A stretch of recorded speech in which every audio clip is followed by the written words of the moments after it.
সাইজি বলেছেন গুরু কার্য মাথায় নিয়ে কি করি আর কোথা যাই, রাত পোহালে পাখি বলে দেরে খাই দেরে খাই। আসলে সাইজির ভাববাণীগুলো গভীরে গিয়ে বুঝতে পারলে অনেক কিছু, অনেকে আসে শুনে চলে যায়, আমরাও মাঝে মধ্যে গাওয়ার জন্য গাই আর কি, আমরাও কিন্তু বুঝি না। আবার যে আপনাদেরকে বোঝাবো সেই ক্ষমতাটুকুও কিন্তু আমাদের নেই, কেননা অতটুকু আয়ত্ত আমরা আজ অব্দি করতে পারি না। তো আমাদের জীবনে মূলত দুইটা জিনিস, এক হচ্ছে ক্ষুধা আর এক হচ্ছে সাধনা। তা আমাদের যখন ক্ষুধা লাগে আমরা কিন্তু আমাদের সাধনার কথাটা ভুলে যাই। এই বাইরের যে জগতের যে ক্ষুধাটা আমাদেরকে গ্রাস করে রেখেছে। তাই আমার সাইজি বলেছেন রাত পোহালে পাখি বলে দেরে খাই দেরে খাই, রাত পোহালে পাখি বলে দেরে খাই দেরে খাই।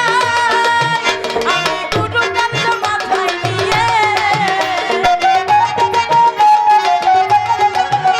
আমি গুরু কার্য মাথায় নিয়ে কি করি আর কোথা যাই, দাদা রে দাদা রে দাদা রে দাদা রে কি করি আর কোথা যাই। পোহালে পাখি বলে দেরে খাই দেরে খাই, রাত পোহালে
জয় গুরু, সকলের প্রতি ভক্তি রাখি, ধন্যবাদ।